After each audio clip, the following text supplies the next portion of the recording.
औज़ुबिल्लाहिमिनश्शैतानिर्रजीम बिस्मिल्लाहिर्रहमानिर्रहीम। अज़ीज़ तलबा अस्सलामु अलैकुम। उम्मीद करती हूँ कि आप सब खैरियत से होंगे। हम अपने तदरीसी सिलसिला को आगे बढ़ाते हैं। आज हमारा तदरीसी सिलसिला नंबर 12 है। तारीख़ 24 जुलाई 2020 ईस्वी और दिन जुमातुल मुबारक।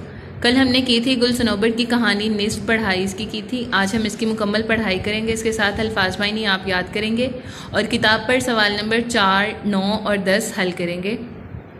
अल्लाह पाक से दुआ है कि हमारे इल्म में इजाफ़ा फरमाए, आमीन। कल हमने किताब सफ़ा नंबर 44 पर आखिरी पैराग्राफ पर थे। हमने पढ़ी थी सनोबर की बात जो उसने बेगम साहिबा से कही थी। अब हम आगे पढ़ते हैं। दोनों बहन भाई फिर इस वीरान झोंपड़ी में आ गए। सनोबर ने गुल को थपक थपक कर सुला दिया। उसकी आंखों में आंसू थे और दिल में तरह तरह के ख्यालात का हुजूम। इस हालत में इसे न जाने कब नींद आ गई। बहुत देर में आंख खुली तो देखा कि गुल जिसे वो अपनी आगोश में लेकर लेटी थी, आगोश से मुराद गोद है, वहाँ नहीं था। हुआ यूं कि गुल बहन से चिमटकर सो गया था। चिमटकर यानी लिपट कर, मगर सख्त प्यास की वजह से जल्द ही उसकी आंख खुल गई। वो पानी की तलाश में झोंपड़ी से बाहर निकल गया, घूमता फिरता फिर इस हवेली के पास पहुंच गया जहां से कुछ देर पहले वो और सनोबर वापस आए थे।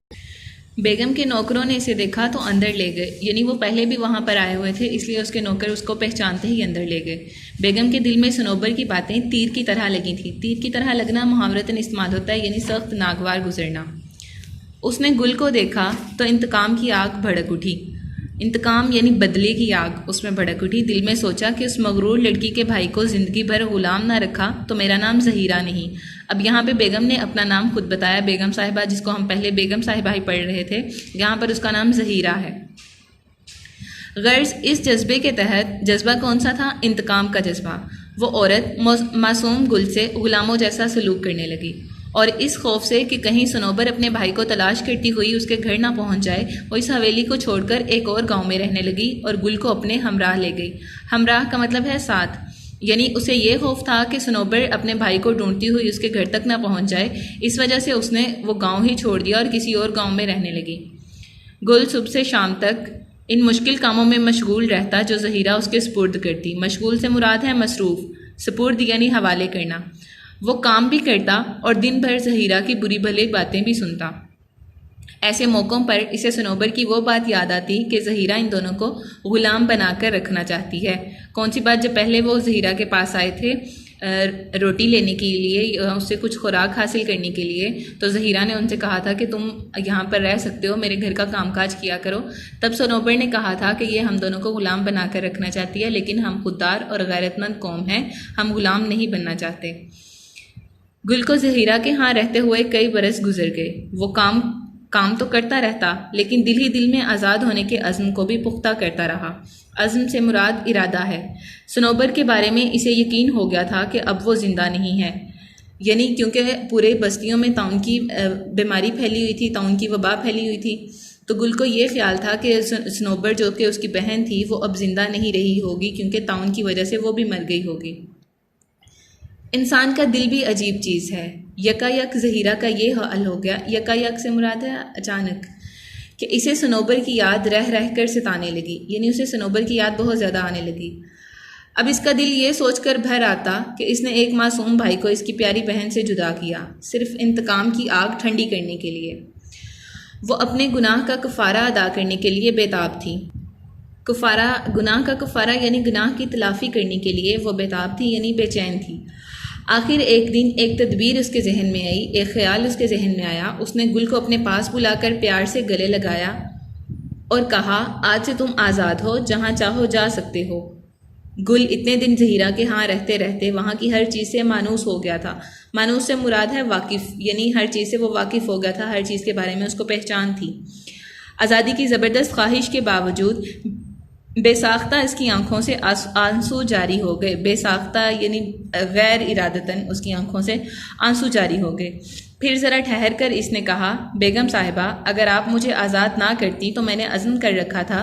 अज़्म का पहले हमने मायने पढ़ा इरादा, कि एक ना एक दिन आज़ादी हासिल करके रहूँगा, लेकिन ऐन मुमकिन था कि इस कोशिश में आपको कोई नुकसान भी पहुँचा देता। बहरहाल इस वक्त शाम हो रही है, मुझे इजाज़त दीजिए कि यहाँ रात गुजार लूँ और सुबह होते ही यहाँ से चला जाऊँ। ज़हीरा ने कहा, जब तक तुम्हारा दिल चाहे यहाँ रह सकते हो। इसके बाद गुल और ज़हीरा अपने अपने पलंगों पर जा लेटे थोड़ी देर में सो गए। रात आधी के करीब गुजर चुकी थी कि गुल ने अपने कमरे में किसी के कदमों की आहट सुनी। आहट से मुराद है हल्की सी आवाज़। आहट से उसकी आंख खुल गई। हल्की हल्की रोशनी कमरे में आ रही थी।